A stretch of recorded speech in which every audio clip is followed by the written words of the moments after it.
Guillaume Denisard, je suis business developer pour Restore. Donc nous, qu'est-ce qu'on fait? On subdivise en fait la fréquence en différents produits, ce qui nous permet d'attribuer entre guillemets des contraintes sur chaque acteur, ce qui nous permet en fait de valoriser les flexibilités de même des petits acteurs au sein d'un portefeuille que nous, on va constituer. Donc on agrège toutes les flexibilités pour faire un espèce de Tetris et ce produit finalisé sera conforme aux réglementations du produit et on pourra le vendre à RTE une fois qu'il sera constitué. Le produit de la réserve primaire, qu'est-ce que c'est? C'est des modulations à la hausse et à la baisse en fonction des déviations de fréquence. Qui dit déviation de fréquence, c'est un manque d'électrons, un surplus d'électrons sur les réseaux, c'est-à-dire qu'à un instant T, la consommation sur un pays et la production n'est pas en phase, donc il y a un petit décalage.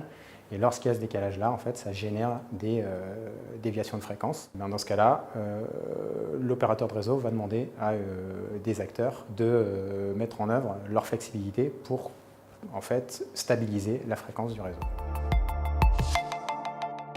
Ce produit de réserve primaire, c'est un produit qui est rémunéré à la disponibilité de la flexibilité. Il faut être capable de mettre en œuvre sa puissance en 30 secondes, donc on parle vraiment de temps réel. C'est un produit qui est nettement plus rémunérateur que les autres produits standards du marché, même si en premier abord on se dit non, ma flexibilité ne pourra pas aller en réserve primaire.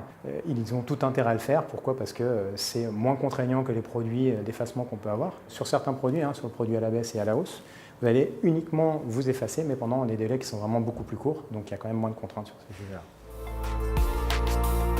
Tout industriel, du moment qu'il a de la flexibilité, peut s'engager dans la réserve primaire. Ça va dépendre vraiment des contraintes liées à sa flexibilité, et donc on va le mettre sur une partie de bande de fréquence sur laquelle il pourra répondre. Tous les petits acteurs peuvent s'engager dans la réserve primaire à l'aide d'agrégateurs qui font des portefeuilles comme Restore. Nous, ce qu'on va faire avec les brevets qui ont été développés par Restore, c'est que le produit standard, on l'a subdivisé en plusieurs produits, avec des produits qui sont, entre guillemets, adaptables pour le client. Chaque projet de batterie, c'est une étude au cas par cas. Donc, on peut aussi bien installer une batterie sur le réseau de transport ou sur le réseau de distribution. La seule petite contrainte qu'on puisse avoir, c'est que sur le réseau de transport, on pourra mettre des batteries un peu plus grosses que sur le réseau de distribution. Pour autant, il n'y a pas de prérequis, entre guillemets. Lorsque vous avez un projet de batterie, vous pouvez faire, il y a deux cas de figure possibles. Soit vous cherchez un terrain et vous installez la batterie, vous faites les infrastructures réseau. Dans ce cas-là, c'est ce qu'on appelle une batterie directement raccordée au réseau qui fera l'opération de réserve primaire pour se valoriser.